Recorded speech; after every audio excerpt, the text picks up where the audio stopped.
Oke teman-teman, karena udah pukul 15.40, kita mulai aja ya seminar pada sore hari ini. Sebelumnya, selamat sore semuanya. Assalamualaikum warahmatullahi wabarakatuh. Perkenalkan, nama saya Osilivia sebagai moderator pada kegiatan Ruang Berbagi Cerita dengan tema mengenali emosi anak selama pandemi. Nah, sebelum memulai kegiatan pada sore hari ini, alangkah lebih baiknya apabila kita berdoa terlebih dahulu ya. Berdoa menurut kepercayaan dan keyakinan masing-masing, berdoa dipersilahkan.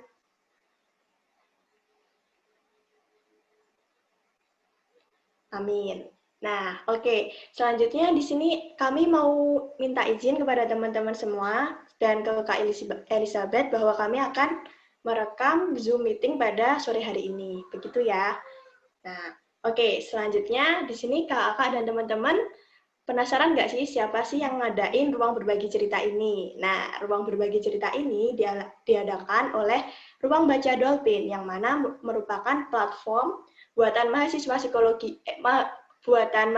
UGM yang tergabung dalam program Hibah Kreativitas Mahasiswa Psikologi Universitas Gadjah Mada. Nah, Ruang Baca Dolphin sendiri memiliki 3 program. Yang pertama ada Ruang Baca, di mana teman-teman bisa meminjam buku anak-anak secara gratis di sana. Nah, program yang kedua adalah Ruang Berbagi Cerita. Nah, Ruang Berbagi Cerita ini adalah kegiatan webinar yang diadakan secara berkala seperti pada sore hari ini.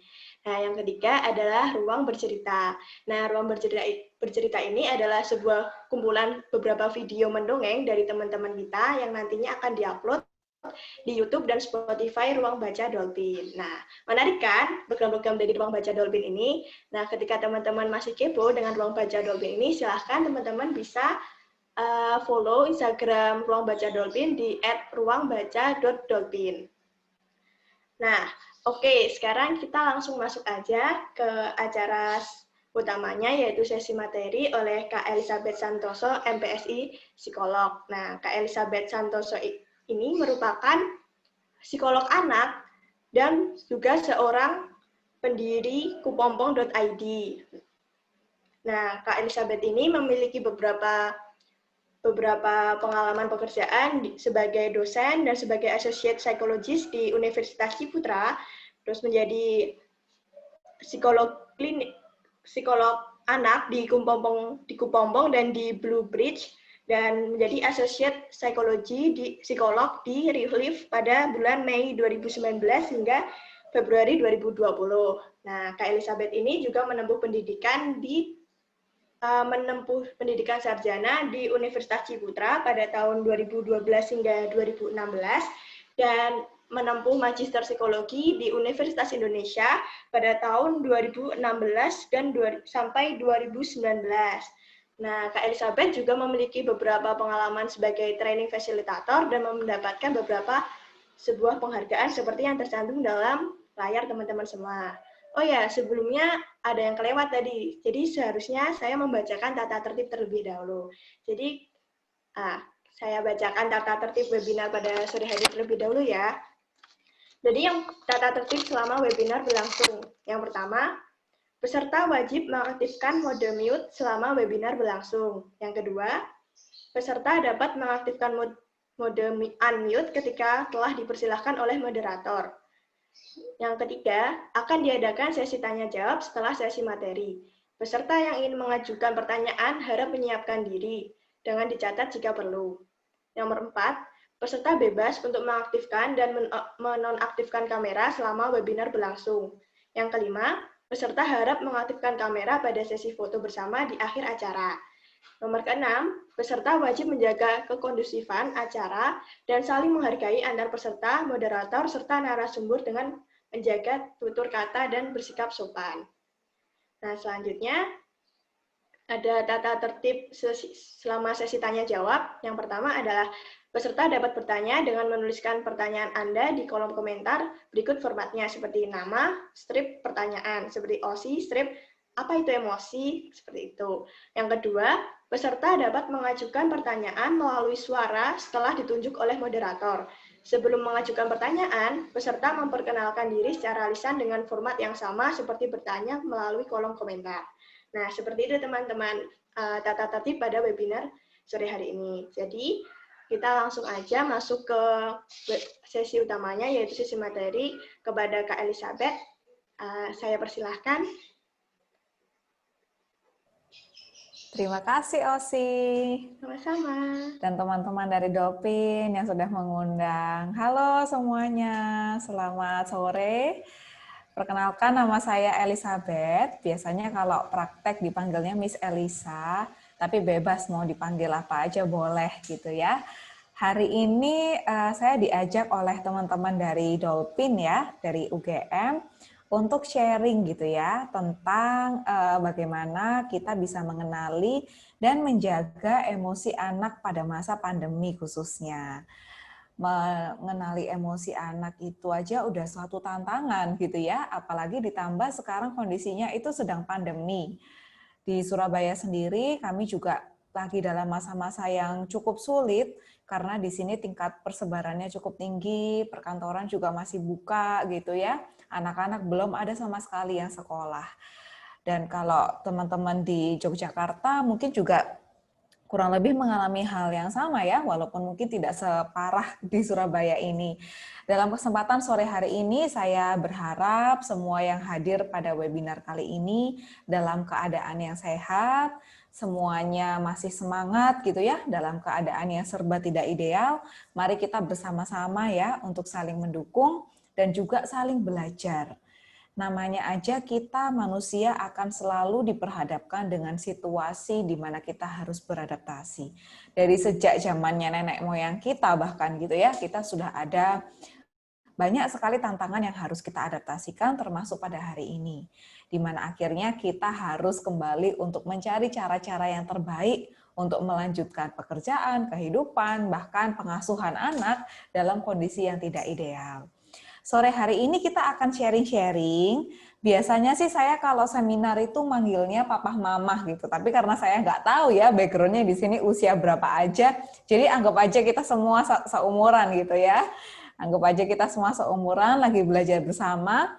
Silakan buat teman-teman, Bapak Ibu, Papa Mama yang mau bertanya di tengah-tengah acara, nanti bisa langsung untuk mengetikkan pertanyaannya di kolom chat aja. Nanti Osi mungkin akan membantu membacakan di sesi tanya jawab. Oke, saya mau screen sharing ya Papa Mama ya. Oke teman-teman, jadi parenting class pada sore hari ini judulnya adalah pandemi dan emosi anak. Anak-anak kita kenapa sih gitu ya pada masa pandemi ini? Nah, sebelumnya karena kita ada dua variabel di sini ya, yang satu emosi anak, yang satu adalah pandemi. Coba deh, saya pengen tahu nih dari teman-teman semuanya, boleh diketikkan di kolom chat. Apa sih yang ada di bayangan teman-teman semua ketika mendengar istilah kecerdasan emosi? Saya tunggu beberapa saat ya. Boleh diketikkan di kolom chat box. Adaptif, wow istilahnya psikologi sekali ya. Dari Kak Diah nih, adaptif. Ada lagi yang mau memberikan pendapatnya? Kemampuan seorang individu untuk mengelola emosinya, betul. Adaptif juga betul. Oke, nah ini perwakilan gitu ya, perwakilan dari peserta, ada Kak Diah dan juga Kak Nur, sudah menjawab hal-hal yang akan kita bicarakan pada hari ini. Jadi, semua manusia punya emosi ya, punya rasa senang, rasa sedih, rasa marah, baik itu yang emosi yang terasa nyaman atau yang terasa positif maupun emosi yang kurang nyaman atau emosi-emosi negatif. Semua dari kita punya emosi-emosi itu. Tetapi kalau kita membayangkan kecerdasan emosi, artinya tidak hanya sekedar bisa merasakan, tetapi juga bisa mengelola agar menjadi adaptif gitu ya, seperti yang tadi teman kita sudah bilang, agar menjadi adaptif, dan yang satu lagi supaya bisa dikelola dengan baik, agar kalau misalkan kita mau mengekspresikan emosi itu tidak berlebihan. Sorry. Oke. Sebelum kita itu ingin memahami perasaan anak selama masa pandemi, tentu ada satu hal yang perlu kita renungkan sendiri, yaitu bagaimana sebetulnya perasaan kita sendiri pada masa pandemi ini. Karena sehari-hari itu saya bekerja dengan orang tua dan anak-anak, kami mengadakan konseling ya. Jadi benar-benar terasa perbedaannya. Mulai sejak bulan Maret pertengahan sampai April itu orang tua masih dalam masa-masa transisi ya, mereka masih belum terlalu aware terhadap perubahan emosi anak. Semuanya masih dalam masa-masa kayak ya udahlah di rumah aja gitu ya sampai pandemi ini selesai. Awal-awal masih seperti itu. Masuk ke bulan Mei semuanya udah mulai panik. Aduh, ternyata ini pandemi nggak akan segera berakhir gitu kan. Semuanya udah pada pusing. Pekerjaan juga tidak baik. Mau liburan juga nggak bisa. Buat yang mau punya event-event gitu ya, misalkan pekerjaannya butuh ada event di suatu tempat, itu juga nggak bisa. Ada resto-resto, usaha-usaha yang mulai tutup, bahkan sekolah udah makin nggak jelas tuh. UNAS nggak ada, baru pertama kali masuk udah kacau balau gitu kan, ada guru yang nggak ngerti cara pakai Zoom gimana. Jadi sebetulnya pandemi ini berdampak sangat besar kepada semua kalangan, baik itu orang dewasa dan anak-anak. Dan sangat penting buat orang tua untuk menjadi aware terhadap apa yang dirasakan, karena awareness orang tua terhadap emosinya akan mempengaruhi keterampilan orang tua dalam membantu anak menjaga, mengelola emosinya. Gara-gara pandemi ini teman-teman, ternyata banyak sekali akibatnya gitu ya. Ini adalah sebuah riset yang dilakukan dan dipublish di jurnal JAMA ya. Dia melakukan riset terhadap kurang lebih 5.000-an orang di Amerika. Yang di Indonesia saya belum ketemu risetnya ya. Ini terjadi peningkatan depresi yang banyak sekali. Peningkatan orang-orang yang terdiagnosis dengan depresinya itu tinggi sekali gitu ya. Riset ini baru selesai kurang lebih bulan Juli gitu ya dan publish bulan lalu. Jadi ada 4 kategori depresi ya, mulai dari yang ringan, sedang hingga berat. Kalau kita lihat di sini teman-teman, ada peningkatan sekitar 8%-an di masing-masing ini ya, di masing-masing kategori. Orang yang kategori depresinya ringan, ini kan sebelum ya, yang pink ini sebelum ada pandemi dan merah ini setelah ada pandemi. Peningkatannya cukup banyak. Terlihatnya cuma angkanya 1 digit, tapi kalau kita kalikan dengan jumlah manusianya itu banyak sekali gitu ya. Apalagi yang severe ini peningkatannya 5% sendiri gitu ya. Lalu setelah itu tidak hanya orang tua saja, ternyata anak-anak pun juga mengalami kondisi yang sama. Jadi penelitiannya itu pada 2.300-an siswa di Hubei di Cina. Kalau teman-teman tahu ya, di Hubei itu sempat ada lockdown besar-besaran ya, di mana mereka ruang geraknya benar-benar dibatasin, beda sama kita di Indonesia gitu ya, mau PSBB nggak PSBB gitu kan, orang-orang masih berani keluar. Kalau di provinsi Hubei waktu itu tidak boleh keluar sama sekali ya, dan ini mereka menelitinya pada anak-anak. Ternyata setelah di lockdown selama kurang lebih 1 bulan gitu ya, 1 bulan lebih sedikit, 22,6% gitu ya, anak-anak ini menunjukkan gejala-gejala depresi. Mereka nggak boleh ke sekolah waktu itu ya, nggak boleh ke sekolah, nggak boleh keliaran gitu ya. Dan 18,9% mengalami gangguan kecemasan. Ini hal yang cukup mengejutkan buat saya sebagai psikolog anak, karena sebelum pandemi itu kebanyakan anak-anak datang ke sini, datang ke tempat praktik itu keluhannya itu kurang lebih gangguan belajar gitu ya, gangguan tumbuh kembang seperti itu. Tetapi setelah pandemi kami sering sekali mendapatkan klien-klien yang permasalahannya itu adalah ketidakstabilan emosi. Bahkan kami juga mendapatkan klien-klien yang mengalami gejala psikosomatis. Ketika ditelusuri lebih lanjut, mengapa bisa seperti itu? Karena ada suatu kelelahan mental yang besar selama masa pandemi ini. Kok bisa gitu ya? Kan enak selama pandemi ini kan sebenarnya mereka ini lebih banyak di rumah, lebih nyantai, sekolah nggak terlalu berat gitu ya. Tapi ternyata teman-teman, kondisinya tidak seperti itu di lapangan. Kondisinya adalah bahwa banyak sekali anak-anak yang mengalami isolasi sosial dan itu tidak mudah buat mereka. Dan juga ternyata ini teman-teman, komunikasi secara virtual itu sangat melelahkan. Ada beberapa studinya ya teman-teman ya, ini saya ambil dari Nat Geo, namanya Zoom fatigue gitu ya. Kalau teman-teman mungkin sekarang ngelihat di gambar ini, ada gambar pixel wajah ini teman-teman, coba deh dilihat 5 menit aja. Teman-teman akan pusing melihat gambar ini. Secara neurologi, melihat ke layar terlalu lama, ini kan membutuhkan konsentrasi jarak pendek dengan kondisi cahaya yang berbeda dengan kondisi cahaya di sekitar kita. Ini aja sudah melelahkan kita secara fisik. Input visualnya itu nggak nyaman. Bandingkan gitu ya, teman-teman setengah jam lihat TV jaraknya 30 cm gitu ya, sama teman-teman setengah jam ngelihat pohon-pohonan gitu. Di Jogja masih enak, banyak sekali pemandangannya. Coba teman-teman kita yang hidupnya itu di Jakarta, di Surabaya, keluar rumah nggak ketemu hijau-hijau gitu kan, mau ke pantai, mau ke gunung, susahnya minta ampun. Mereka sehari-hari cuma berhadapan dengan layar. Waktu itu saya pernah memberikan training kepada guru-guru di sekolah ya, tentang bagaimana menjaga kesehatan mental anak selama kelas online Zoom. Saya tanya sama mereka, Bapak Ibu kalau misalkan ada break kelas itu biasanya berapa menit? Wih, ternyata panjang sekali teman-teman. Break kelasnya anak-anak itu bisa 20-40 menit.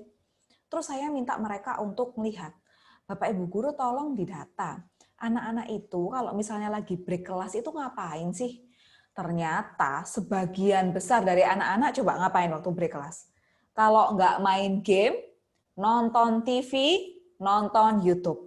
Terus saya mikir, terus kapan istirahatnya gitu kan? Kapan off screen-nya? Udah sekolahnya on screen, di screen terus-menerus. Terus waktu setelah kelas mereka juga on screen gitu ya, nggak ada off screen-nya.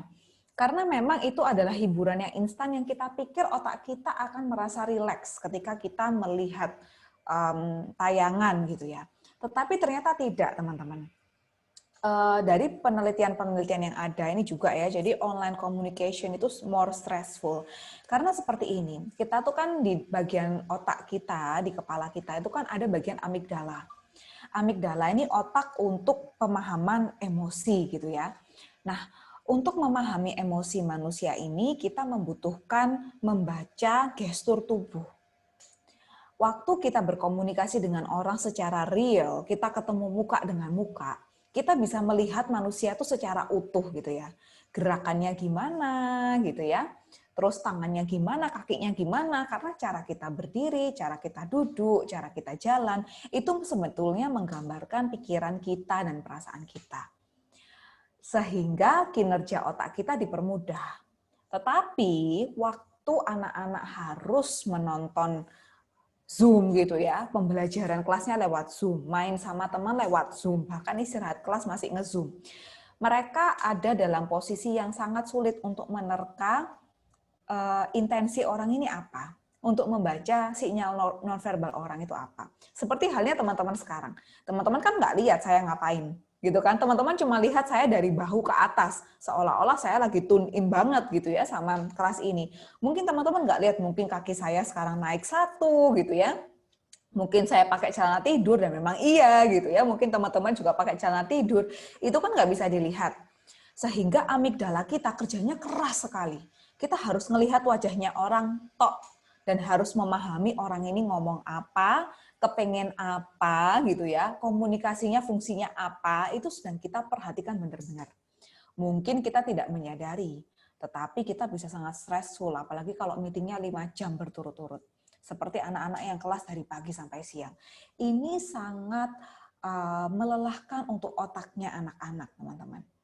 Itulah kenapa gitu ya, banyak sekali orang tua yang protes, aduh anak saya kalau lagi Zoom nggak bisa diem gitu ya. Lari sana, lari sini. Karena apa? Anak-anak itu masih memiliki kebutuhan gerak yang besar, yang mereka bisa atasi ketika mereka sekolah. Di sekolah mereka bisa apa? Kejar-kejaran sama temen, manjat-manjat kursi, ngomong sana sini gitu kan. Ekspresi emosinya bisa keluar dengan leluasa, mereka pun juga bisa untuk bergerak gitu ya, karena otot-otot tubuhnya sedang berkembang dengan pesat. Tetapi ketika mereka dipaksa untuk duduk dalam waktu yang lama, udah pasti mereka nggak nyaman. Kita aja juga nggak nyaman gitu ya, apalagi anak-anak. Tetapi kondisi-kondisi yang sudah tadi saya sebutkan ya, kondisi depresi, kecemasan, kelelahan emosi, kelelahan otak, dan kelelahan relasi akibat online communication, ini tidak hanya terjadi pada anak-anak, tetapi juga terjadi kepada orang dewasa. Maka sama halnya ketika kita sedang naik ke pesawat. Di sana waktu Pak pramugarinya sedang menjelaskan prosedur keselamatan, dia akan selalu bilang, sebelum Bapak Ibu memakaikan masker ke anak, harus bisa pakai maskernya sendiri dulu. Karena keselamatan diri sendiri itu lebih penting, lebih dahulu sebelum kita menyelamatkan orang lain, gitu ya. Waktu awal-awal pandemi, orang tua tuh kan lagi pada shock semua gitu kan. Terus orang tua ingin memberikan yang terbaik untuk anak. Segala macam kepentingan dibeli gitu ya. Mau beli hand sanitizer mahalnya kayak apa, masker mahalnya kayak apa, perlengkapan rumah semua dibeli gitu ya untuk memfasilitasi kebutuhan seluruh keluarga. Tetapi hal itu nggak apa-apa dilakukan. Tetapi jangan lupa bahwa ada keselamatan emosi yang perlu kita jaga sebagai orang dewasa. Karena kalau emosi kita juga dalam kondisi yang tidak baik, maka kita akan sangat susah untuk menyediakan tempat yang aman dan nyaman bagi anak untuk berbagi emosinya. Bayangannya itu gini teman-teman. Kalau kita orang yang nggak suka dicurhatin sama orang, kita sendiri orangnya cetus gitu ya.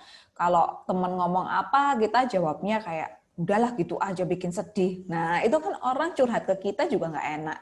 Biasanya orang-orang yang nggak enak dicurhatin, yang nggak suka dicurhatin, mereka juga tidak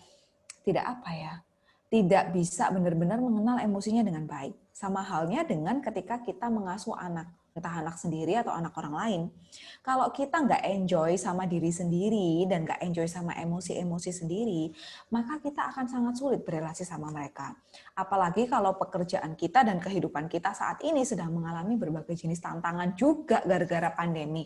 Tentu kita sangat-sangat butuh waktu untuk bisa membenahi emosi diri sendiri terlebih dahulu. Kenapa sebagai orang tua itu susah banget kadang-kadang ya untuk bisa betul-betul memahami emosi diri sendiri. Pernah nggak? Ini gambarnya perempuan bukan karena saya gender stereotype, tapi kebanyakan yang jadi sasarannya ketika anak rewel itu kan ibu-ibu gitu ya. Pernah nggak ya yang di sini udah jadi ibu gitu ya, mendengar kata-kata ini? Jadi ibu itu harus sabar gitu ya. Kalau nggak sabar itu ibu namanya jahat. Ibu tuh nggak boleh nangis, itu tandanya lemah. Kalau ibu nangis nanti anaknya jadi sedih gitu kan. Ibu itu nggak boleh marah-marah, itu namanya jahat. Terus ibu kalau ada masalah di rumah jangan diceritain ke orang. Masalah itu diselesaikan sendiri, itu aib loh, nggak boleh diumbar-umbar loh. Belum lagi komentar emak-emak rumah sebelah gitu ya. Kita mau ngapain aja, ada suara dikit aja di rumah udah jadi bahan obrolan gitu kan ya. Nah, hal-hal seperti ini membuat ibu terkadang sangat sulit untuk mencari bantuan keluar. Dia memiliki bayangan bahwa menjadi ibu tuh harus benar-benar bisa mengakomodasi seluruh kebutuhan anak. Padahal namanya ibu itu juga manusia. Sebelum kita belajar untuk menyadari emosi anak ya, saya mau ngomong sama ibu-ibu, bapak-bapak, calon ibu-ibu dan calon bapak-bapak yang ada di sini, bahwa emosi itu nyata dan manusiawi untuk semua dari kita. Bahkan untuk laki-laki sekalipun. Yang namanya emosi sedih, emosi kecewa, emosi marah, emosi menyesal, itu adalah emosi-emosi yang nyata dan sangat manusiawi. Justru kalau kita tidak pernah merasakan emosi-emosi yang negatif, artinya kita orang yang ignorant. Berusaha untuk merasakan semuanya baik-baik aja, padahal tidak seperti itu. Maka ibu-ibu gitu ya, bapak-bapak, ayo kita tekan tombol pause. Tombol pause itu apa sih? Istirahat. Pause yang dimaksud di sini bukan pause lantas nonton drakor gitu ya. Boleh nonton drakor, tetapi pause yang dimaksud di sini adalah menanyakan 5 pertanyaan ini sebelum kita berelasi dengan anak. Yang pertama adalah, apa yang aku rasakan di badan? Jadi antara emosi kita dan juga pikiran kita dan juga sensasi dalam badan kita ada 4 ya, SIFT. Sensation itu rasa di badan, images itu sesuatu yang ada di pikiran kita. Lalu SEF, feeling, sesuatu yang kita rasakan, dan thoughts, sesuatu yang kita pikirkan. What if biasanya, gimana kalau gini, gimana kalau gitu ya. Itu merupakan bagian-bagian penting yang perlu kita tanyakan ke diri sendiri ketika kita sedang belajar untuk memahami emosi kita. Jadi yang pertama ya, apa yang aku rasakan di badan.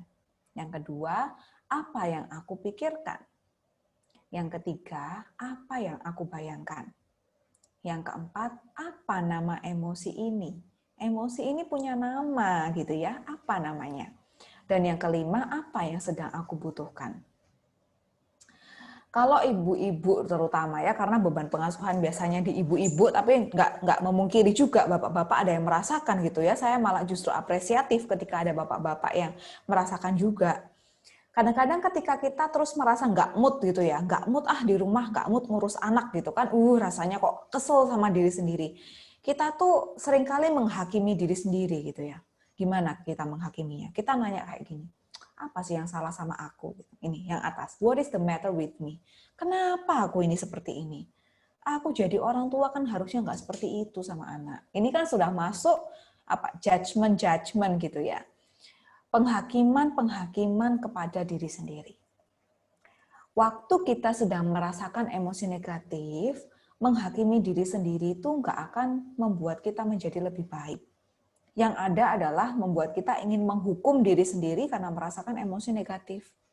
Maka saat kita menekan tombol pause, yang lebih penting untuk kita tanyakan bukannya what's the matter with me, tetapi what matters to me. Beda ya, what's the matter with me itu aku ini kenapa sih gitu.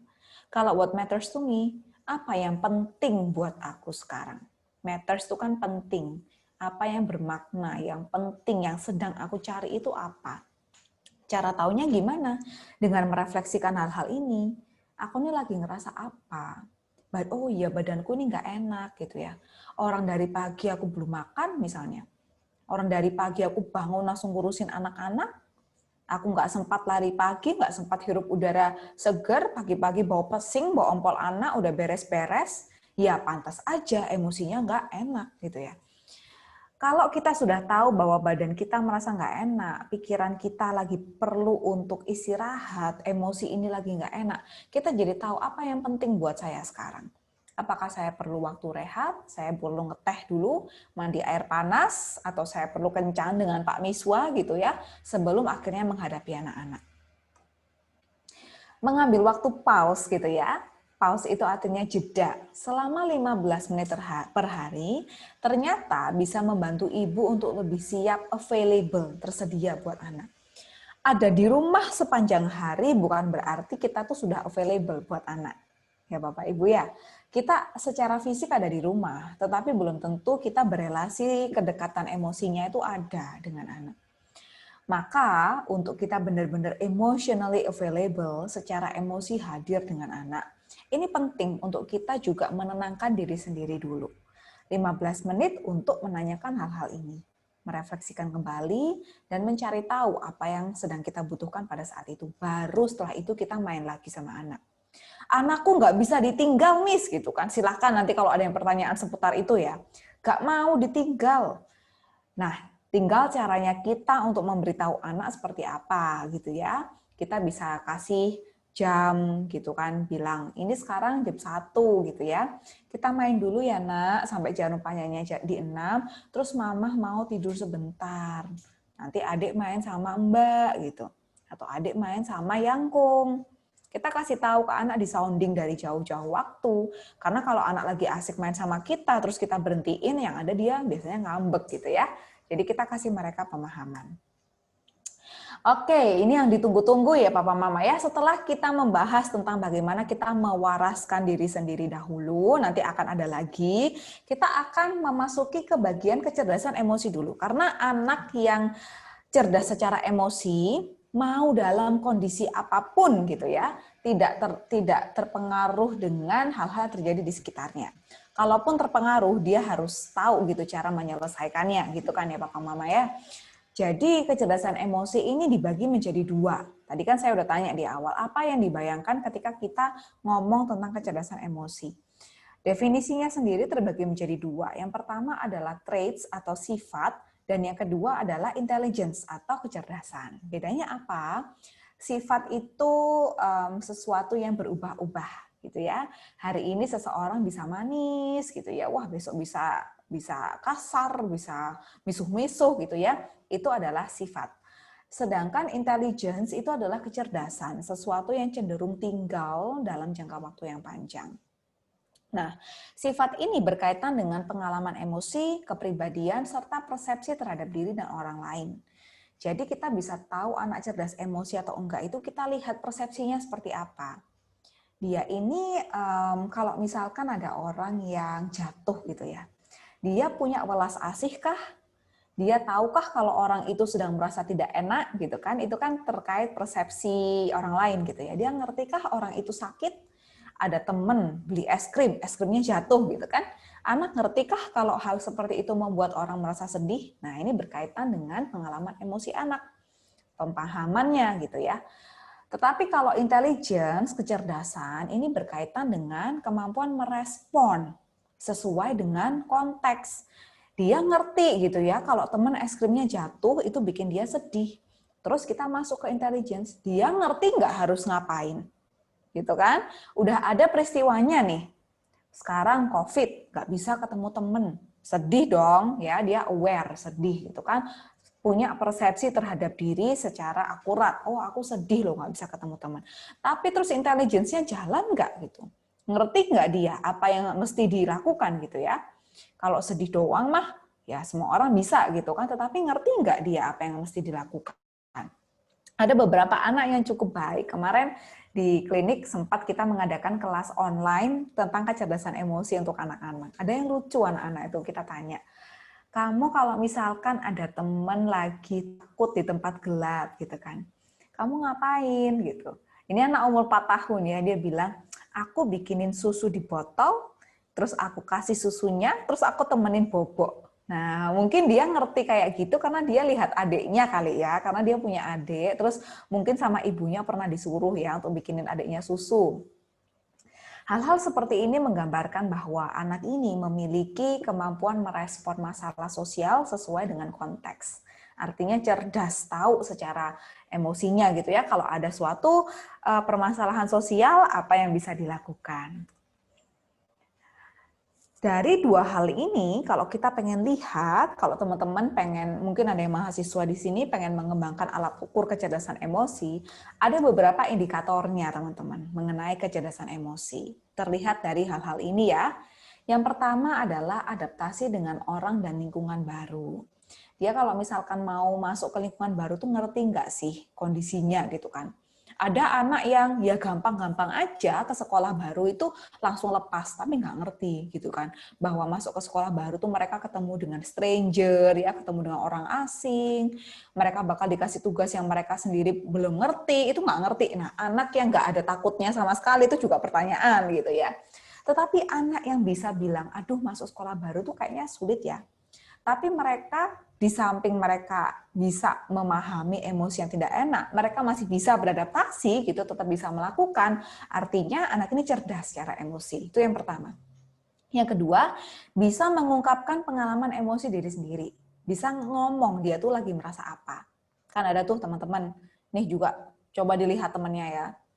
Kamu gimana perasaanmu? Biasa aja gitu. Kamu pengennya apa? Nggak tahu, terserah gitu. Ini kan orang-orang yang ignorant ya, nggak aware.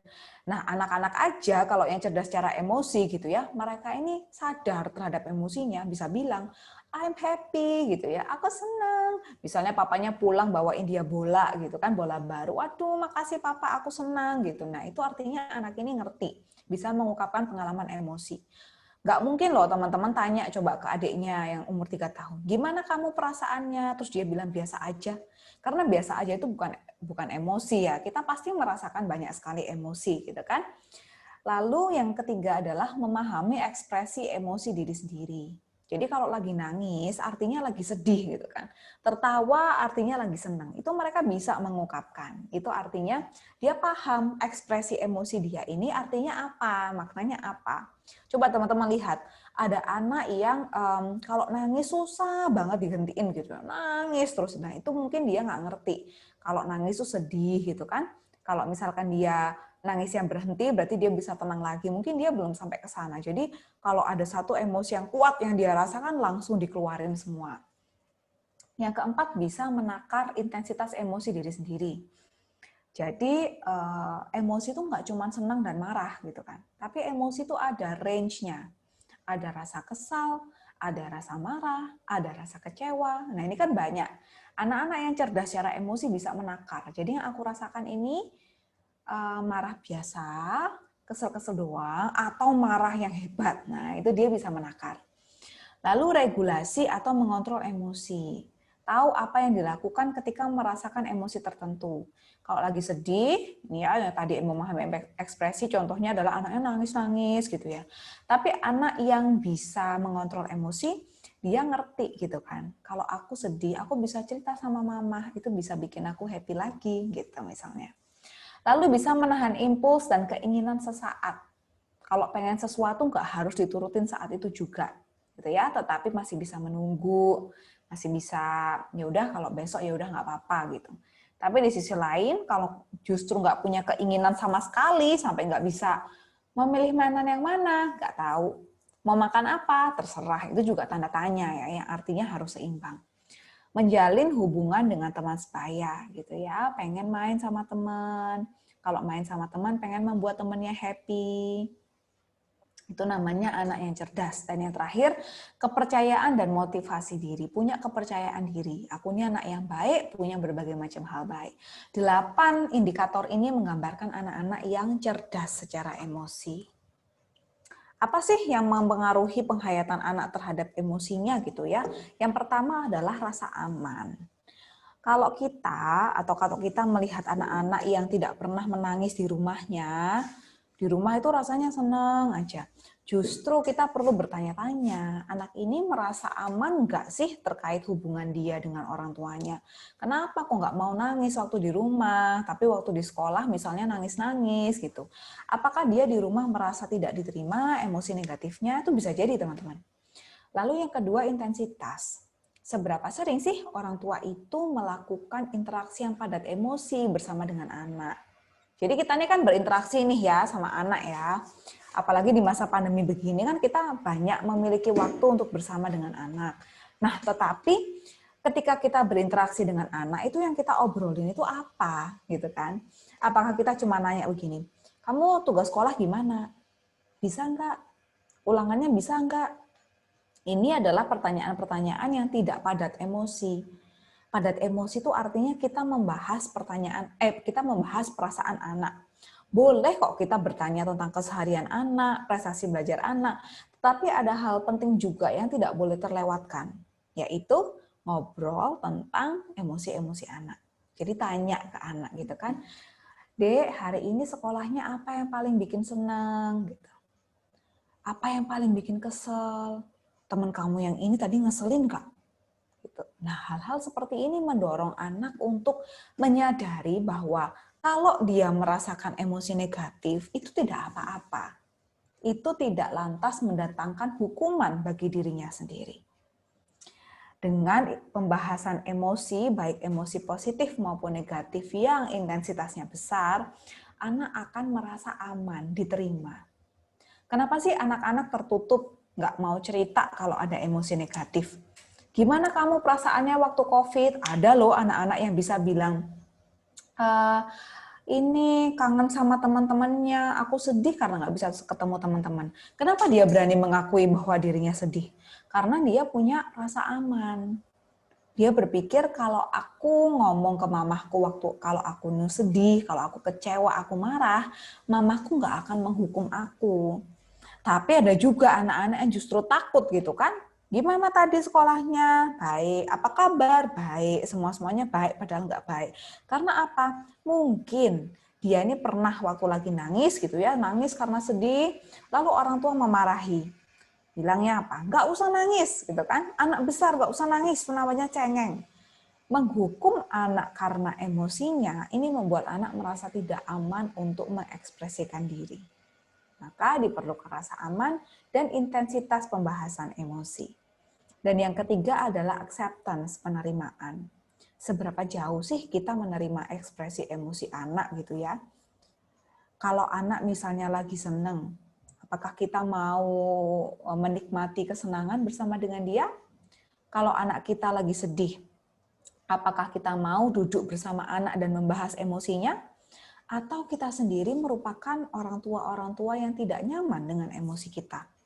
Sehingga setiap kali anak merasakan suatu emosi, kitanya yang tersulut. Karena apa? Kenangan masa lalu kita terhadap emosi itu sendiri. Kita nggak suka anak nangis, karena mungkin dalam bayangan kita, dulu waktu kita kecil nangis, itu artinya kita habis mendapatkan hukuman dari orang tua. Jadi karena kita nggak tega melihat anak nangis, kita nggak nyaman ketika dia nangis, dan kita malah bilang, udah nggak usah nangis. Kita nggak punya niatan menghukum anak. Mungkin kita iba ya, kita tuh ikutan nggak tega gitu loh kalau anak nangis. Tetapi sebenarnya papa mama yang diperlukan anak bukanlah diminta menghentikan emosinya.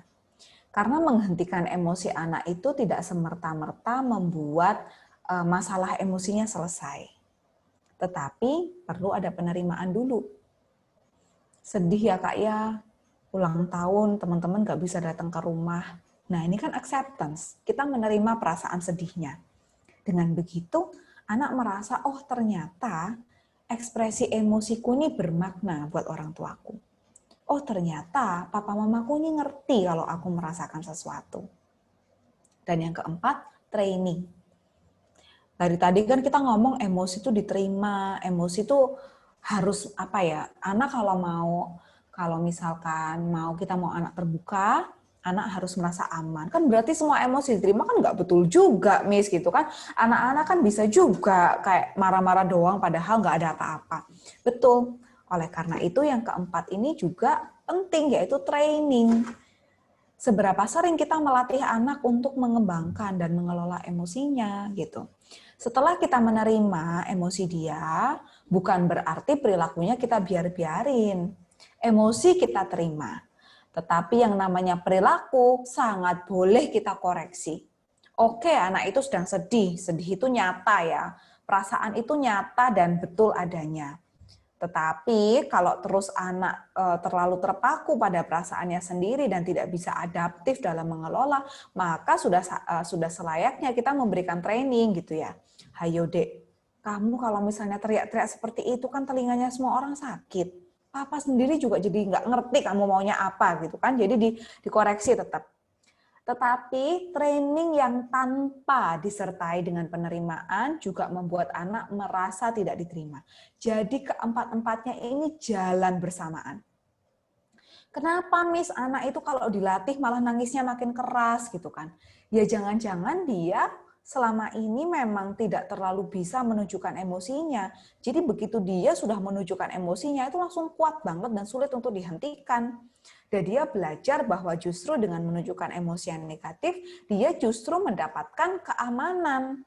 Dia justru mendapatkan kesempatan gitu loh untuk ngobrol sama orang tuanya.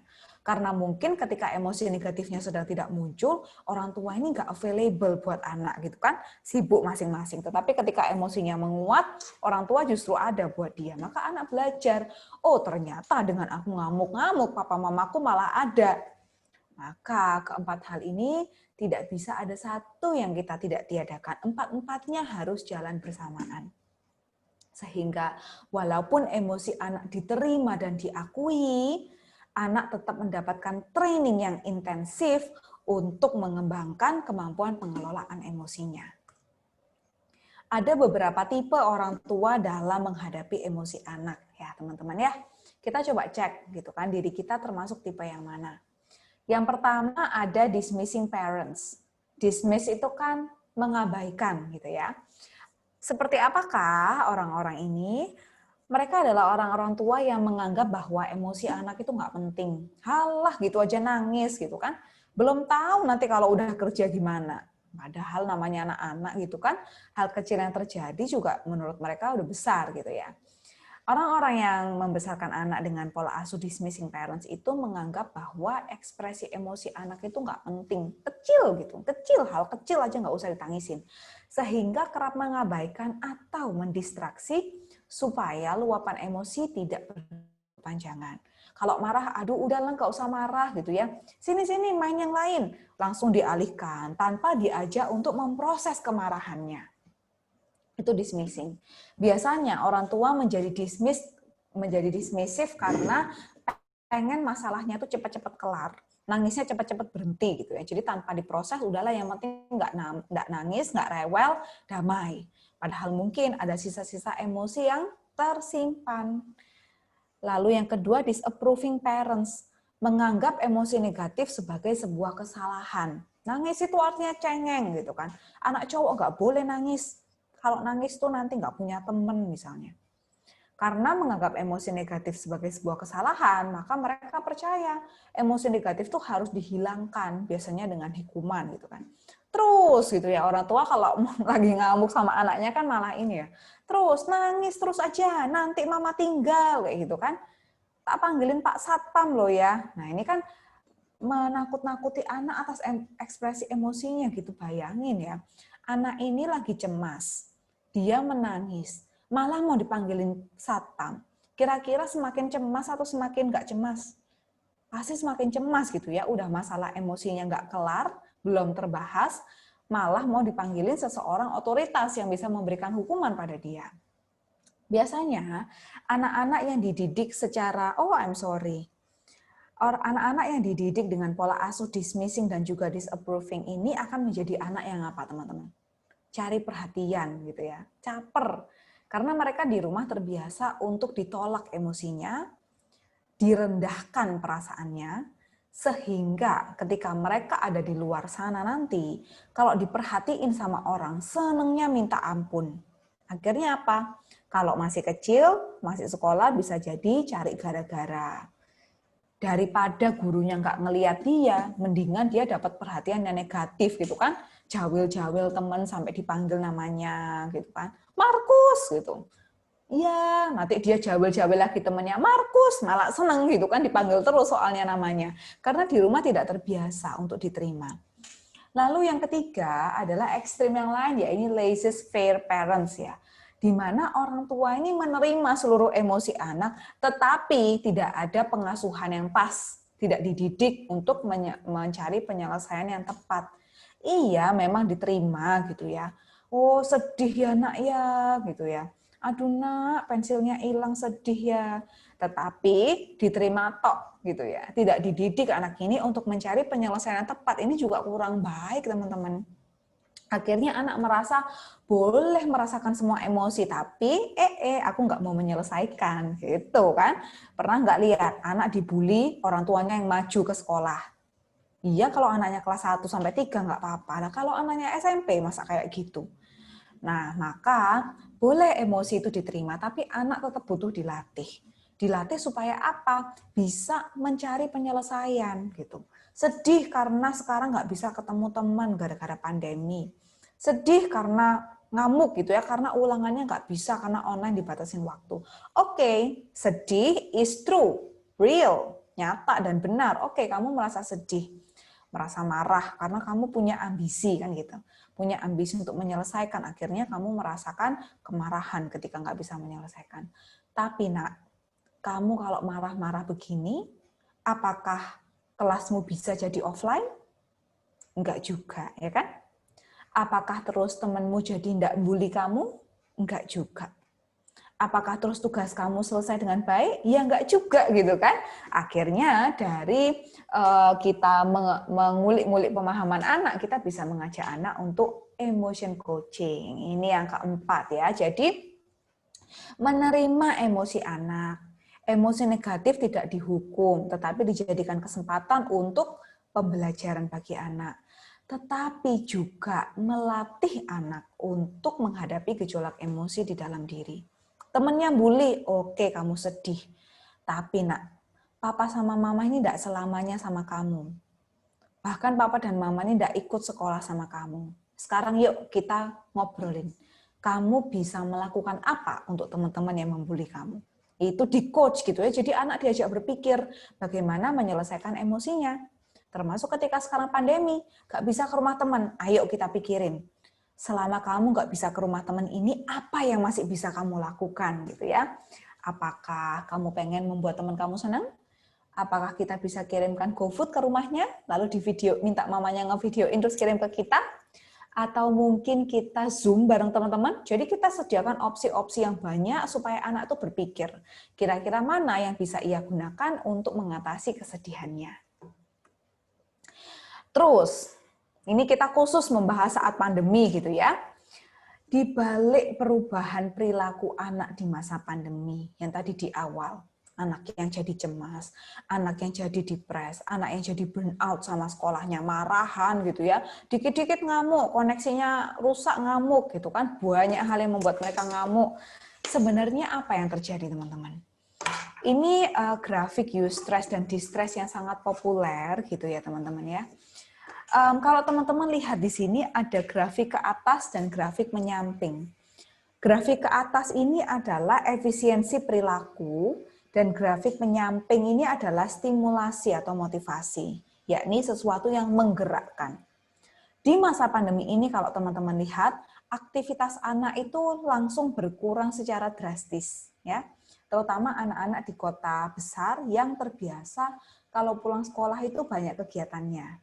Sekarang jadi berkurang drastis gitu teman-teman ya. Sekarang jadi nggak ada les, nggak bisa main ke rumah teman, nggak bisa jalan-jalan gitu kan. Jadi mereka memiliki stimulasi yang sangat minim. Kita manusia, kita pasti membutuhkan stres. Stres itu tidak hanya negatif. Ada distress, yakni stres yang negatif, ada eustress, yakni stres yang positif. Kita membutuhkan stres dalam jumlah tertentu. Stres itu adalah sesuatu yang menggerakkan kita. Kalau kita nggak pernah stres, kita nggak akan namanya ada orang sukses, itu nggak ada. Begitu pula dengan anak-anak.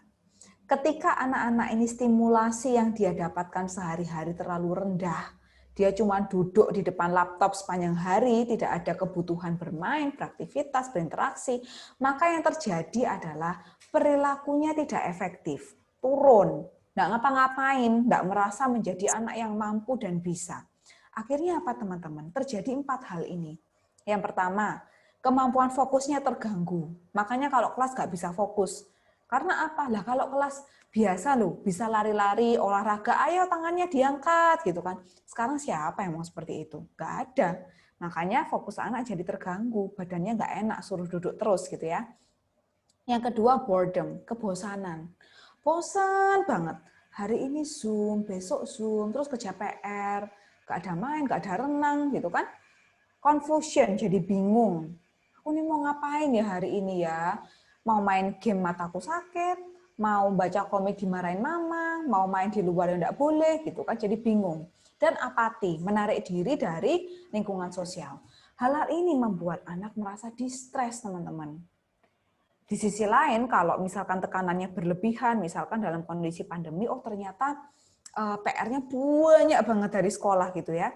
Orang tua juga harus bekerja, tidak bisa full time membantu anak. Akhirnya stimulasinya terlalu banyak, stres, harus banyak yang harus diselesaikan. Harus nyelesain matematika, bahasa Indonesia, bikin prakarya, udah gitu papa mamanya nggak ada di rumah gitu kan. Akhirnya too much, yang akhirnya apa? Impaired selectivity. Nggak bisa milih mana yang harus dikerjakan duluan. Lupa semua tugasnya ya. Excitement. Rasa apa ya? Excitement itu kan rasa semangat, tapi semangatnya terlalu berlebihan sehingga uncontrol gitu ya. Yang ketiga burnout. Yang keempat disorganized behavior. Disorganized itu perilaku yang tidak bisa dikendalikan. Nangis-nangis, stres berkepanjangan gitu ya. Karena apa? Terlalu banyak tekanannya. Nah, maka tekanan ini harus seimbang gitu ya. Seimbang dengan hal-hal yang masih bisa dikerjakan untuk memunculkan stres yang positif, memunculkan eustress. Ada PR, tetapi orang tua tetap mendampingi. Anak tidak bisa les di luar, tetapi sore ada aktivitas olahraga dengan orang tua. Anak kelas ininya tutup, kelas apa ya anak-anak sekarang les gambarnya tutup. Tapi kita membantu anak untuk punya proyek latihan menggambar misalnya ya. Misalnya latihan menggambar pakai apa namanya? Apa itu namanya? Kalau misalkan pakai iPad itu yang ada Procreate ya, Procreate gitu kan. Jadi anak masih memiliki proyek-proyek yang bermakna. Ketika kita mengizinkan anak untuk memiliki proyek-proyek yang bermakna, kita sedang meningkatkan jumlah stimulasinya. Gitu ya, motivasinya anak sedang kita tingkatkan. Kalau kita tingkatkan dengan support yang tepat, anak akan menjadi punya 3 hal ini.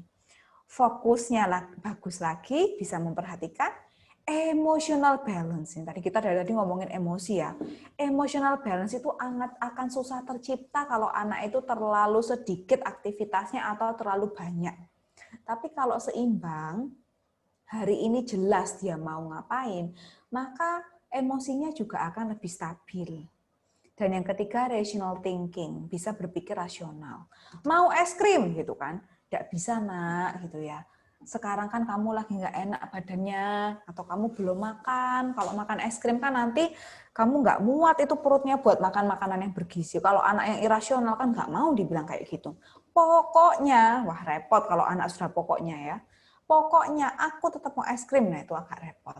Tetapi kalau anak itu jelas aktivitasnya, jelas targetnya, dapat support dan dukungan, dia akan bisa lebih berpikir secara rasional. Ini ya penting ini teman-teman untuk kita tetap membawa anak-anak pada ambang positif stres. Nah ini reaksi-reaksi anak gitu ya yang kita mungkin cuman lihat permukaannya. Ini kan kayak gunung es. Dari perilakunya mungkin yang muncul ini merengek, marah, kurang fokus pada tugas, teriak-teriak, menarik diri dari lingkungan tuh nggak mau gitu kan, diajak main nggak mau, ketemu teman ya nggak mau gitu juga. Tetapi sebenarnya di bawah perilaku-perilaku ini tuh ada alasan-alasan yang lebih mendalam, yang lebih mendasari, yang belum mampu diungkapkan oleh anak. Kita aja orang dewasa suka modus gitu ya. Kamu mau aku jemput ya terserah kamu gitu.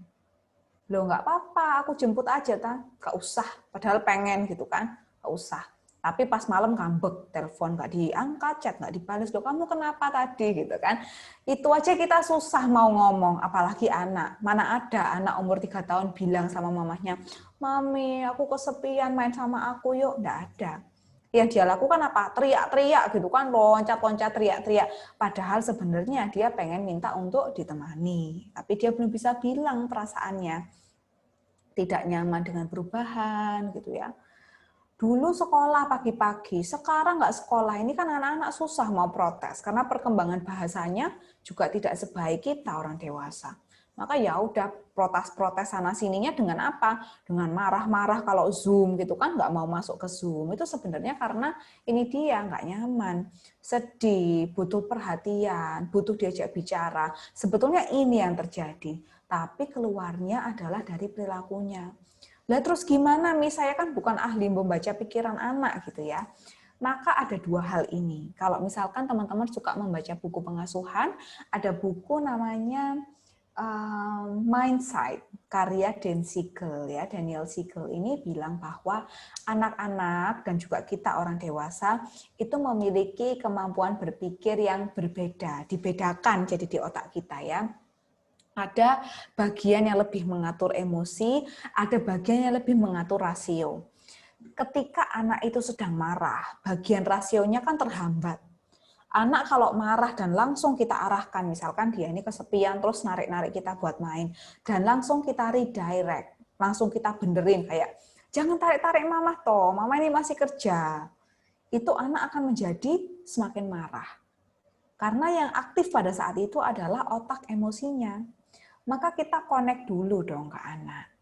Connect itu dengan seperti apa, Papa Mama? Dengan bilang sama anak, Nak, Mama tahu kamu kesel, tuh ya. Mama ngerti rasanya nggak enak ya, semuanya kerja, adik harus main sendirian. Gimana sih perasaan kamu? Ya aku marah, aku nggak mau kayak gini ya Bu. Iya, Mama tahu, Mama juga pernah rasanya nggak direken sama orang itu rasanya sedih. Terus baru kita masuk ke redirect. Nak, ini kan jam 4. Gimana kalau Mama tak kerja dulu sampai jarum panjangnya di 3, nanti mama baru main sama adik. Mama ngerti rasanya nggak enak, tapi boleh nggak? Karena mama ini tugasnya banyak. Nah, dengan begitu anak akan lebih ngerti gitu kan. Tapi kalau dari awal kita sudah redirect, apa-apa nggak boleh nangis, nggak usah nangis. Anak ini akan susah juga antara dia semakin melawan atau dia shutdown. Shutdown tuh ya udah deh, mamaku nggak ngerti, gitu kan. Akhirnya berusaha melakukan hal-hal semaunya dia sendiri. Maka ini connect dulu, udah connect gitu ya. Kita sudah mengucapkan emosi dia, kita sudah membantu dia menyadari emosinya, baru kita membantu anak untuk membenahi perilakunya. Oke, itu tadi materi saya, Osi. Pas nih jam 4.40 sesuai dengan rundown. Nah, mungkin Osi kita akan saling cerita gitu ya dengan para peserta yang hadir di sini. Oke, Kak Elizabeth. Oke, teman-teman, mungkin ada yang mau ditanyakan? Bisa melalui chat kalau ada yang mau bertanya. Oh ya, Kak Elizabeth, tadi kan sempat tuh dibahas mengenai anak yang punya aktivitas kurang baik, yang terlalu berlebihan juga kurang baik. Jadi gimana sih kita bisa tahu anak itu mendapatkan aktivitas yang cukup gitu? Oke. Jadi uniknya setiap anak itu punya profilnya masing-masing gitu ya, Osi ya.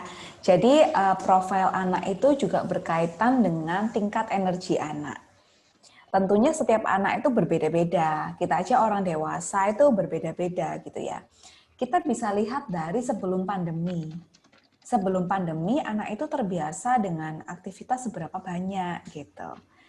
Nah, kita bisa mencoba untuk memodifikasi yang ada sekarang untuk membantu anak memiliki jadwal seperti dahulu, walaupun mungkin tidak seideal yang dulu gitu ya, Osi ya. Mungkin sekarang bisa dilakukannya via online. Tapi kita bisa lihat kalau dulu anak ternyata enjoy dengan aktivitas yang segitu banyaknya, mungkin sekarang ya juga dia perlu gitu untuk ditambahkan aktivitasnya. Di sisi lain kita juga bisa lihat anak ini kelihatan capek atau enggak ya. Kalau udah lemes, capek, ditanya enggak jawab, nah itu berarti aktivitasnya udah terlalu banyak. Di sana bisa kita kurangi. Oke, Kak Elizabeth, makasih banyak. Nih ada yang mau tanya. Dari Kak Nirma Dewi, mau open mic? Silahkan.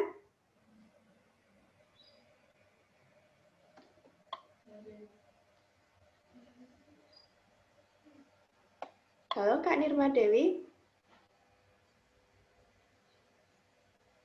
Atau mungkin dibacakan pertanyaannya juga nggak apa-apa.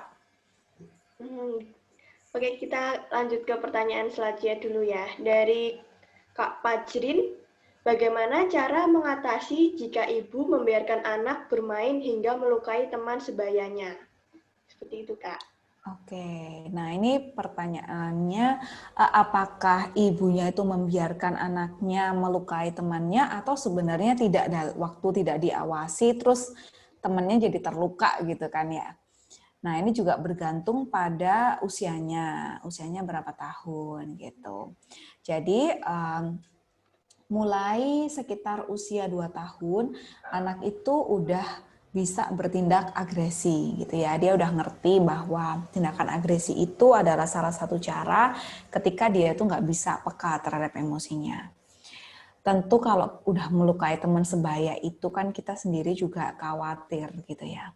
Maka perlu kita lihat yang pertama itu adalah frekuensi. Seberapa sering anak melakukan hal itu. Dari frekuensi ini ketahuan apakah anak itu sengaja atau tidak. Kalau dari 4 tahun kehidupannya dia hanya pernah melukai temannya 1 kali, itu pun karena karena nggak sengaja, ya mungkin pada saat itu dia sedang membela dirinya sendiri atau dia lagi nggak nyaman. Ini kita bisa ajak dia untuk mengenali apa yang sedang dia rasakan. Kalau frekuensinya tidak sering ya Kak Pajrin ya. Tetapi kalau frekuensinya sering dan ada polanya, misal tiap kali teman habis ngomong sesuatu yang nggak enak tentang dia langsung tonjok gitu kan. Nah ini kan berarti udah berpola. Kalau udah berpola begini, maka kita harus atasi gitu. Atasinya dengan cara seperti apa? Kita ajak bicara dulu. Tapi sebelum ajak bicara, kita bilang bahwa perbuatan itu tidak menyenangkan. Loh, mama nggak suka loh kalau kamu pukul, itu kan temennya jadi sakit gitu ya. Jadi kita juga mengucapkan kepada anak konsekuensi dari perilakunya. Gitu ya. Itu kan temannya jadi sakit, Nak. Coba, kenapa kok kamu pukul temannya? Setelah anak menjawab gitu ya, baru kita validasi. Oh alah kamu marah gara-gara hal ini. Bisa nggak dikatakan dengan baik ke teman kamu? Bilang baik-baik. Karena temannya kalau dipukul bukannya tambah ngerti, tapi tambah marah balik, misalnya kayak gitu. Jadi yang pertama frekuensi, yang kedua durasi. Seberapa sering dia main sama anak ini dan melukainya itu seperti apa? Dan apakah melukainya ini terus-terusan atau enggak? Kalau terus-terusan bisa jadi membuli gitu kan. Tapi kalau enggak ya bisa jadi bercandaan atau apa, kita perlu lihat konteksnya ya. Yang ketiga, apakah intensitasnya seperti apa? Apakah terus, karena gini ya, kita sendiri sebagai orang tua harus waspada ya. Ada orang tua yang anaknya tuh nggak boleh disentuh orang gitu ya. Kena senggol dikit, protes gitu kan, masuk datang ke sekolah, lapor guru. Kita juga perlu melihat dengan objektif apa yang sebenarnya terjadi, intensitas perilakunya anak ini seperti apa yang disebut melukai itu tadi. Baru kita bisa mengambil langkah selanjutnya. Terlebih itu Kak Osi. Oke Kak Elizabeth, terima kasih banyak. Nah, Oke. pertanyaan selanjutnya dari Kak Syarifah. Pertanyaannya adalah bagaimana mengatasi parent stress bagi orang tua yang memiliki peran ganda atau multiperan yang tiba-tiba dihadapi selama pandemi. Oke. Nah, khusus untuk orang tua yang mengalami parent stress, saya ada mau bagi ini ya. Mau bagi satu slide. Bentar, tunggu.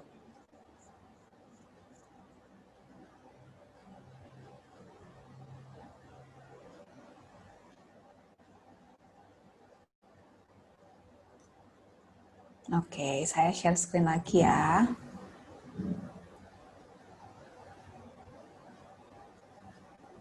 Nah, ini teman-teman ya.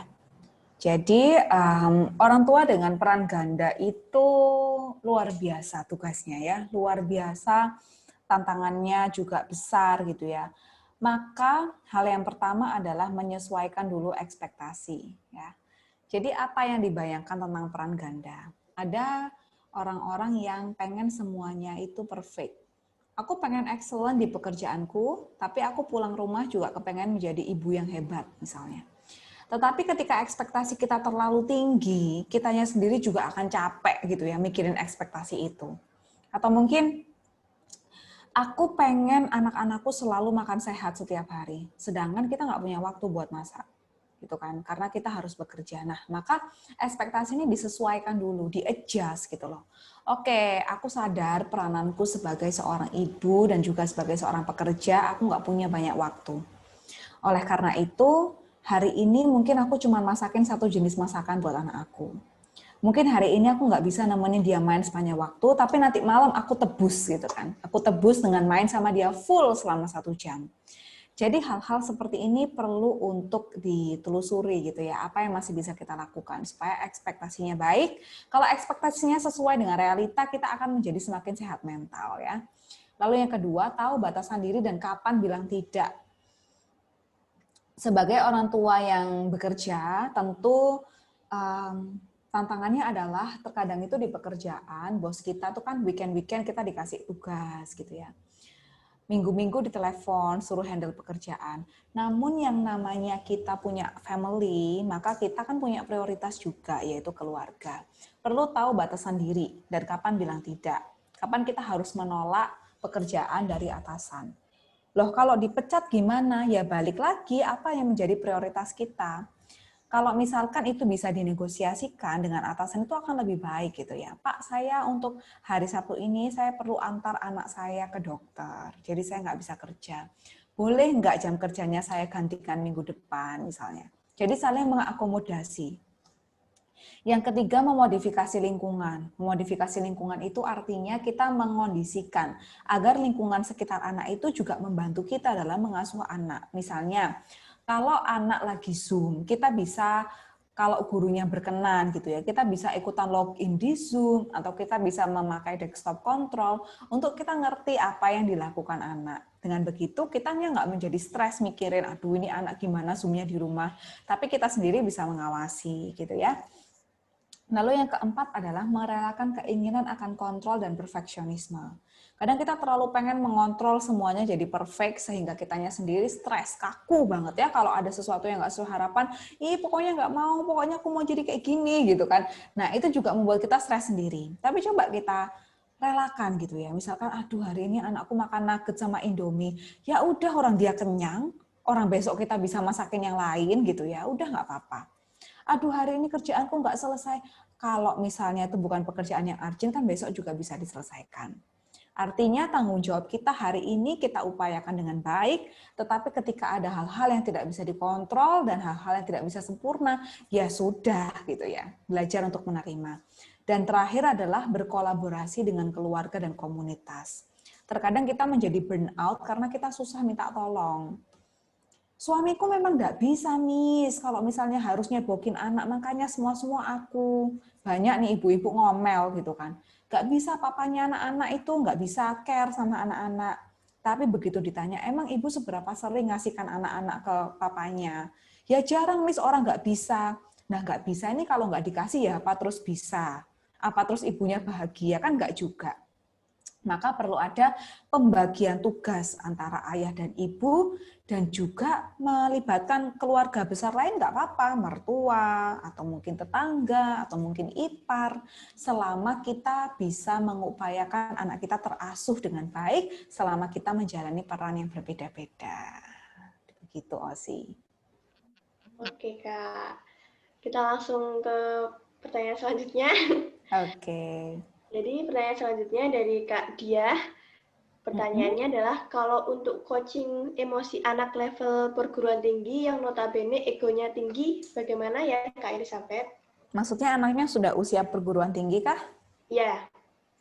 Nah, kalau udah perguruan tinggi, biasanya mereka sudah mampu merefleksi ya, mampu memikirkan kembali asal-muasal emosinya itu seperti apa. Ada 2 aktivitas deh, Kak. Siapa tadi? Kak Dia? Ya. Kak Dia, oke. Ada 2 aktivitas deh, Kak Dia, yang mungkin bisa dilakukan untuk membantu coaching ya anak-anak perguruan tinggi. Yang pertama itu membuat temperatur emosi. Nah, ini saya sendiri sebagai orang dewasa suka sekali. Sekarang itu kan kita sering ditem badannya kan. Kan kita kalau lagi sehat ya suhunya normal, kalau lagi panas kan merah gitu kan. Kita buat gambar seperti termometer gitu ya. Jadi ada air raksanya, terus ada tangkainya. Terus kita kasih level-level. Yang suhunya rendah itu kita kasih levelnya, misalkan kita lambangkan pakai warna ya. Walaupun terlihat kekanak-kanakan, percayalah dilakukan sama remaja pun mereka masih suka. Dari yang biru gitu ya, hijau, kuning, orange, merah, atau warnanya ditambah gitu kan. Semakin ke bawah suhunya semakin rendah, semakin warnanya gelap, itu artinya semakin dalam kondisi tenang. Misalnya kan biru itu tenang, hijau itu misalkan baik-baik aja, fine gitu ya. Kuning itu misalnya happy, tapi orange misalnya kesel, merah marah gitu kan. Kita minta mereka untuk ngelis hal-hal apa saja yang membuat mereka merasakan masing-masing emosi. Karena kadang orang dewasa sendiri juga tidak terlalu mudah untuk mengenali emosi-emosi apa yang menyenangkan dan kurang menyenangkan buat dia. Itu yang pertama. Lalu yang kedua bisa juga membuat lifelines. Kita sebagai anak-anak psikologi kan belajar bahwa pengalaman kita yang sudah dulu-dulu itu membentuk persepsi kita yang sekarang mengenai kejadian-kejadian yang sekarang kita alami. Misalnya, kenapa kok aku ini suka marahan? Marahannya kalau apa? Kalau misal dikatain sama orang gitu kan. Jangan-jangan dulu di masa lalu kita ada peristiwa-peristiwa di mana kita itu sering mendapatkan ejekan dan itu begitu mengusik kepercayaan diri kita. Maka ajak teman-teman di perguruan tinggi untuk membuat lifelines, alur kehidupan, sungai kehidupan gitu ya. Yang atas warnanya merah, yang bawah warnanya biru. Yang merah itu mereka diminta untuk mengisi dengan pengalaman-pengalaman mereka yang menyenangkan. Yang kurang menyenangkan, yang merah ya. Misalnya umur 3 pernah jatuh diketawain. Umur 5 pernah mau liburan tapi nggak jadi, terus diejek-ejek teman misalnya. Yang biru adalah pengalaman-pengalaman yang menyenangkan. Dari sana kita jadi tahu peristiwa penting apa di dalam kehidupan anak ini yang nantinya bisa kita gunakan untuk melatih dia untuk menyadari dari mana asal-muasal emosinya.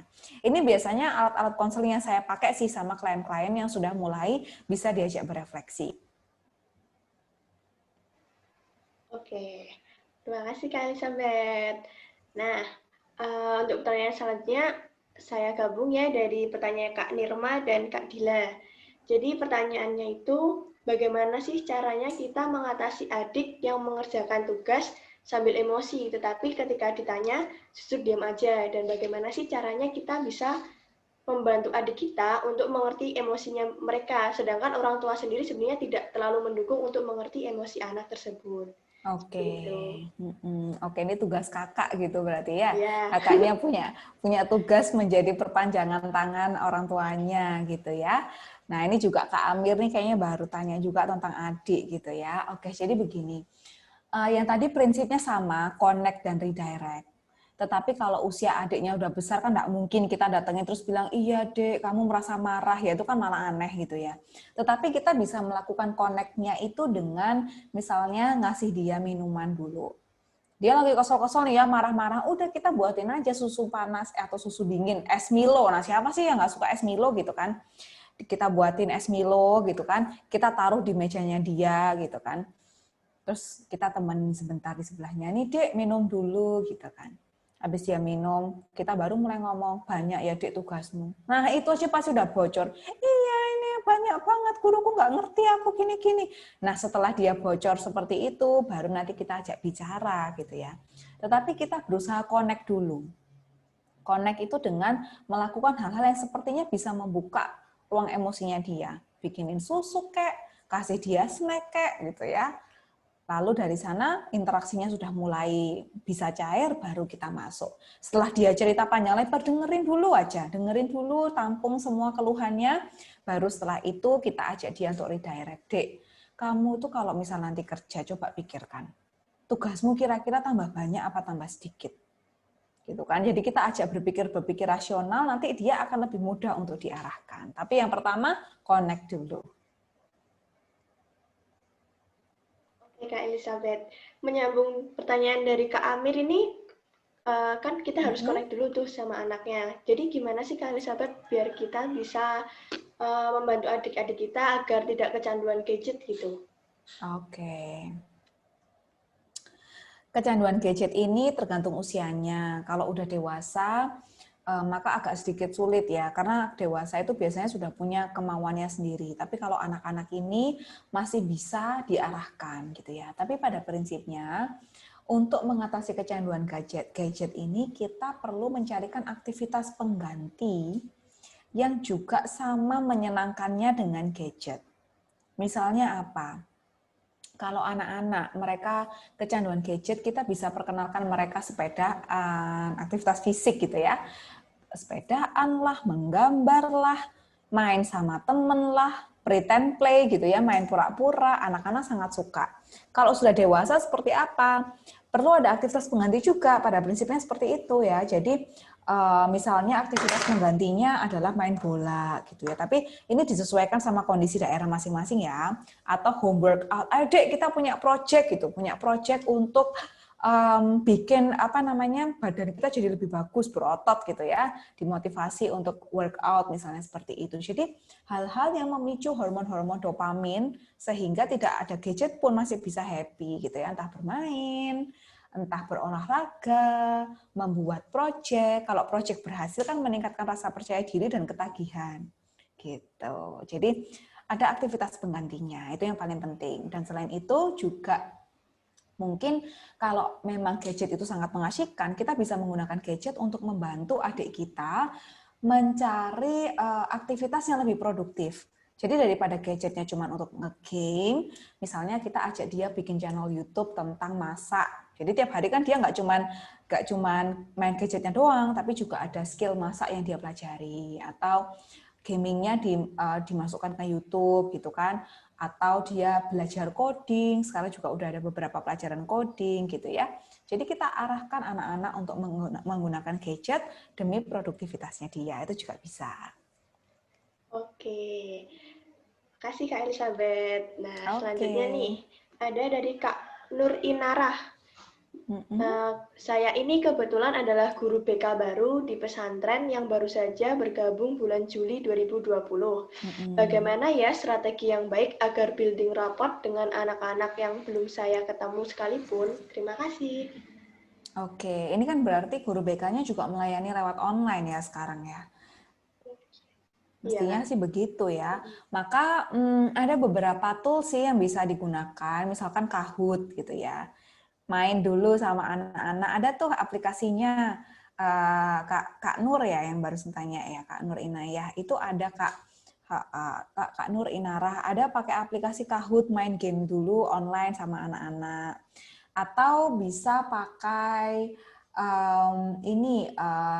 apa namanya, lomba untuk menggambar. Jadi sebenarnya di apa namanya, di Zoom ini kita juga bisa share screen. Share screen-nya tuh whiteboard ya.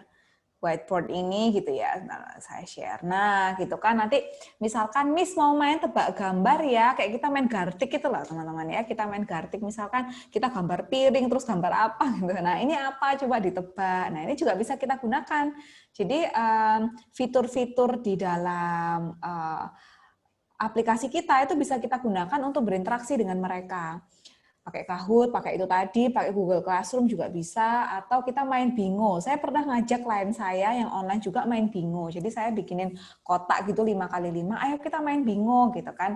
Pakai whiteboard itu juga bisa. Jadi dia juga bisa apa namanya, kan cuma bentuk X sama O gitu kan, main bareng sama anak-anak. Itu bisa pakai ini apa namanya, pakai Steam juga bisa. Steam itu juga permainan multiplayer game bersama anak-anak supaya bisa apa ya, bisa lebih membawa suasana dengan mereka. Tapi karena guru BK gitu ya, kalau bisa diadakan classroom yang lebih kecil untuk lebih mengenal anak-anaknya. Karena anak-anak itu mau tidak mau, kalau hubungannya personal tuh mereka akan lebih nyaman gitu ya. Ditanya hobinya apa, terus tiba-tiba nanti malam kita kirimin dia gambar di WhatsApp gitu ya, sesuatu yang menjadi kesukaannya. Wah, itu biasanya anak-anak senang sekali. Gitu Kak Nur. Atau bisa juga pakai TikTok Kak Nur, karena kebetulan saya juga dosen, tapi nggak tahu ya muridnya Kak Nur itu kelas berapa. Jadi saya itu kan dosen dan mahasiswa itu kan nggak tertarik kalau cuma satu arah secara online. Jadi saya suruh mereka bikin TikTok gitu kan, misalkan tutorial tentang sesuatu gitu kan, dibikin pakai. Nah, SMP SMA kan sudah mulai bisa tuh main pakai TikTok. TikTok kan juga bisa duet gitu kan. Ayo kita duet-duetan gitu kan. Cari temennya, nanti kita di TikTok ini kita akan bikin TikTok tentang hobi misalkan. Terus nanti ada lagunya. Hobi saya main sepeda, main apa gitu kan. Nanti temennya di sebelahnya juga disuruh nanggepin. Atau nanti duet sama Miss Nur gitu kan. Atau Miss Nur juga membuat TikToknya juga. Jadi kita menjadi relevan dengan anak-anak ya. Kita juga ikut apa yang menjadi kesenangannya mereka. Mereka suka TikTok, kita ikutan TikTok. Mereka suka apa misalnya ya, mereka sekarang lagi suka Instagram gitu kan, kita bikinin apa ya, kita pakai filter di Instagram, terus kita masukin itu di kelasnya kita, sehingga anak-anak juga menjadi lebih nyaman untuk berinteraksi dengan kita. Hebat nih Miss Nur ya, semangat terus mengajar Miss Nur. Oke, terima kasih Kak Elizabeth. Pertanyaan terakhir nih Kak, jadi berkaitan tentang gadget tadi, tapi untuk anak yang berkebutuhan khusus. Jadi anak yang berkebutuhan khusus ini juga mengalami kecanduan. Nah, intervensinya itu sama atau beda gitu untuk menanggulanginya? Untuk yang gadget nih Kak Osi? Ya. Oke. Kalau kecanduannya kondisinya kurang lebih sama ya, namanya aja kecanduan berarti kita pengen akses itu terus-terusan gitu ya. Tetapi buat anak berkebutuhan khusus ini biasanya sedikit menantang karena mereka reasoningnya biasanya kan kurang begitu baik. Jadi kalau anak dengan tanpa berkebutuhan khusus itu kan biasanya udah kita arahkan melakukan yang lainnya. Kalau toh mereka nggak mau, mereka ini masih bisa diberi pemahaman. Bedanya itu. Tapi kalau anak berkebutuhan khusus, dalam kita memberikan pemahaman, ini kan juga menantang gitu ya. Mereka kan juga mungkin secara intelijensi juga tidak sebaik teman-temannya. Maka kita bisa pakai bantuan papan now and then. Now itu sekarang harus mengerjakan apa, dan itu nanti baru dapat apa. Jadi aturannya dibuat sekonkret mungkin. Sekonkret mungkin. Jadi kita nggak cuma bilang aja ke dia kayak, jangan main HP sekarang ya, nanti matanya sakit ya. Itu sesuatu yang terlalu abstrak buat mereka. Tapi coba kita pakai dengan gambar gitu ya, kita buat papan, adik makan dulu gitu kan, kita gambarin piring sama makanannya, kasih panah gitu ya. Terus adik main sepeda dulu, panah, baru adik boleh main HP gitu. Jadi kita pakai visual cue, bantuan gambar-gambar untuk mengajarkan kepada anak-anak bagaimana caranya dia untuk tetap melakukan tanggung jawab aktivitas sehari-harinya sebelum dia diperbolehkan untuk bermain. Begitu kira-kira Kak Osi.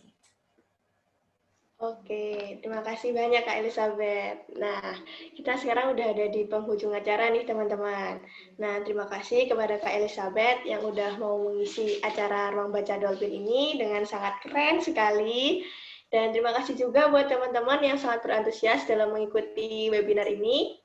Oh ya, sebelumnya dari kami ingin meminta tolong kepada teman-teman untuk mengisi link evaluasi ya untuk perbaikan webinar-webinar selanjutnya. Nah, linknya ada di slide ini.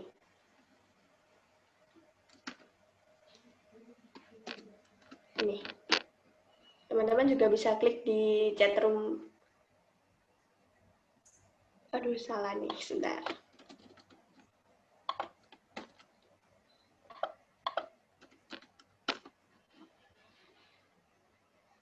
Salah.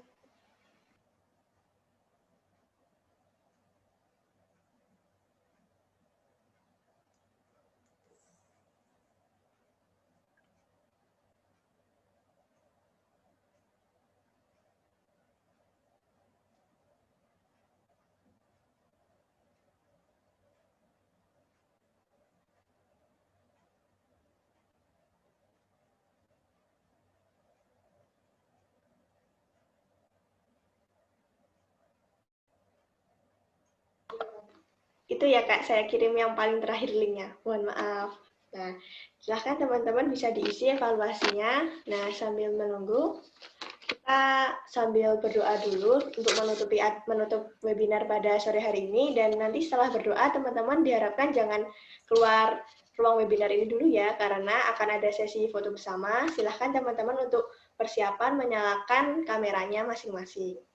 Nah, sebelum kita menutup webinar pada sore hari ini, marilah kita berdoa menurut agama dan keyakinannya masing-masing. Berdoa dipersilahkan.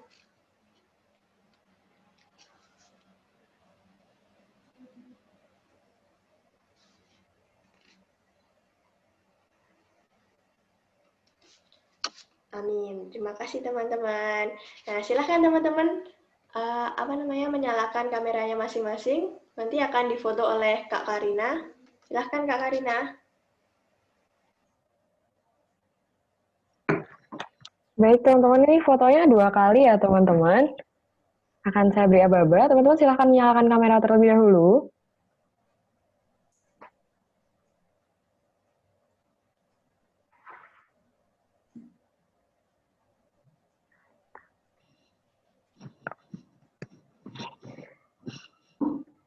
Baik teman-teman, apakah sudah siap? Baik, saya hitung ya teman-teman. 1, 2, 3.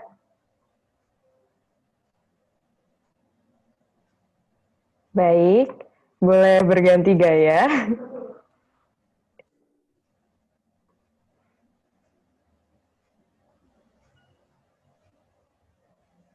1, 2, 3.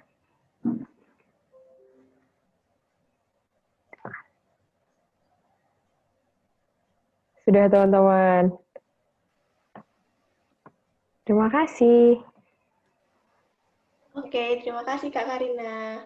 Oke, teman-teman, kita akhiri webinar pada sore hari ini.